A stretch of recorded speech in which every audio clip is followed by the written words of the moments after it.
হুগলির মানুষ এতদিন অন্ধকারে ছিলেন, এটা বিশ্বাস করতে হবে। মানে লকেট চ্যাটার্জি আসার পর সবাই আলো দেখলেন, তার আগে হুগলিতে আলো জ্বলতো না। যাই হোক, এটা শুধু প্রতিশ্রুতি থাকে না না না না না, একদম প্রতিশ্রুতি নয়। মানুষ উত্তর দেবে তার, আমি উত্তর দেবো কেন? মানুষ উত্তর দেবে যে উনি সত্যি দিয়েছেন কিনা, আর মানুষ বলবেন যে উনি কি কি কাজ করেছেন। যে সরকারের সাহায্য যদি না থাকে পুরো কদম, এটা একটা বিশাল বড় ইস্যু। তো এটা তো ছোটখাটো জিনিস না, যেটা ব্রিজ করে দিলাম, ক্যানাল করে দিলাম, সেরকম তো একটা জায়গা নয়। এটা এত বড় একটা ভাঙন হচ্ছে, এখানে যদি কেন্দ্রীয় সরকারের সহায়তা না থাকে, দিদি একা কত লড়াই করবেন? দিদি তো লড়াই করেই চলেছেন পশ্চিমবাংলার উন্নত মানের করার জন্য, প্রতি মুহূর্তে প্রতিনিয়ত প্রতিটা মানুষ। এবং দিদি টাকা দিয়েছে, কাজ চলছে, তার ওপরেও তো টাকা দরকার। শুধু ওই টাকা দিদির পক্ষে যতটুকু সম্ভব দিদি করেছে, কিন্তু তার ওপরেও যেটা দরকার সেটা জন্য কেন্দ্রীয় সরকারের সাহায্য দরকার। কেন্দ্রীয় সরকার যদি তাকিয়ে না দেখেন, তাহলে আমাদের কি করে সম্ভব সবকিছু করা? এখানে যে সমস্যাটা, এখানকার সাংসদ দীর্ঘদিনে 5 বছরের সাংসদ ছিলেন, মানে তাকে এত 5 বছর দেখা যেত না, এখন প্রচারের সময় প্রচুর দেখা যাচ্ছে। হ্যাঁ, কারণ আমি আসছি, ওই জন্য উনিও আসছেন। এটা কি প্রতিযোগিতা হচ্ছে না? বলতে পারবো না উনি কার কথায় আসছেন, আমি জানি না। কিন্তু এই যে ভাঙনের জন্য আপনি যদি সাংসদ হন পরবর্তীকালে ভবিষ্যতে, তাহলে কি আমি যদি সাংসদ হই, তাহলে পার্লামেন্টে প্রথম কথা, যদি আমাকে হুগলিবাসী ভালোবেসে সাংসদ করেন, তাহলে প্রথম কথাই হচ্ছে পার্লামেন্টে গিয়ে যেটা বলবো সেটা হচ্ছে ভাঙনের কথা, যাতে এটা সাহায্য পাওয়া যায়। বলছি আরেকটা সমস্যা হচ্ছে, এখানে প্লাস্টিকের ফুল তৈরি হয়, মানে যেখানে শিল্প রাজ্যে আসছে না, বড় শিল্প আসছে না, সেখানে কুটির শিল্প একটা বড় শিল্প, এখানকার প্লাস্টিকের ফুল শিল্প, এখান থেকে বিদেশেও যায় এই ফুলগুলো। খুব ভালো। হ্যাঁ, এত ভালো, মানে এত ঘরে ঘরে খুবই ভালো জিনিস। সেক্ষেত্রে রাজ্য সরকারের তরফে, মানে ফুলের যারা ব্যবসায়ীরা, তাদের দাবি যে রাজ্য সরকারের তরফ থেকে এটা জমির ব্যবস্থা করলো, কিন্তু আলটিমেট কিছু হয়নি। না, কিছু হয়নি, এটা হতে পারে না, হবে ধীরে ধীরে সবকিছুই হবে, কেন হবে না?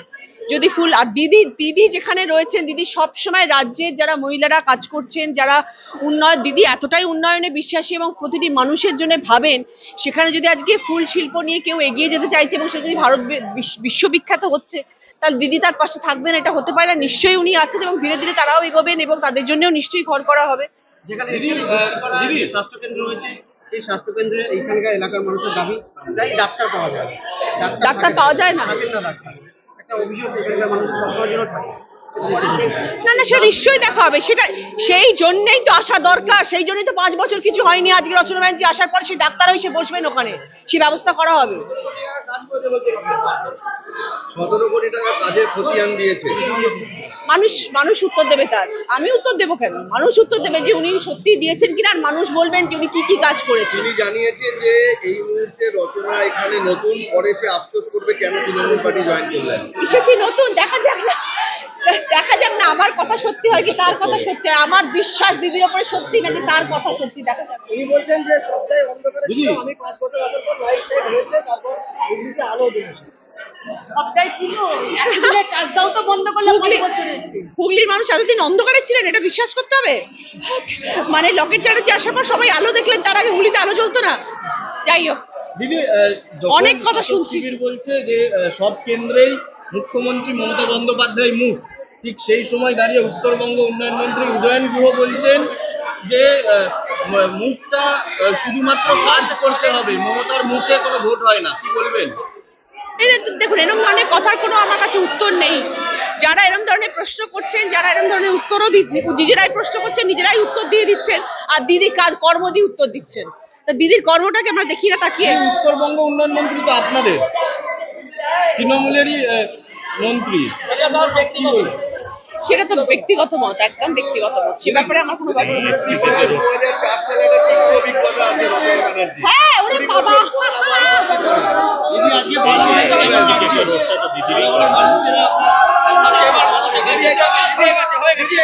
দিদি এইটা বলে 20 বছর আগে রচনা ব্যানার্জির একটা তীব্র অভিজ্ঞতা আছে, 20 বছর পর এত সুন্দর একটা অভিজ্ঞতা নিয়ে যাচ্ছি, সেই অভিজ্ঞতাটা এবার ভুলে যাবো। এই মজার আনন্দের অভিজ্ঞতাটা নিয়ে ফেলে যাবো।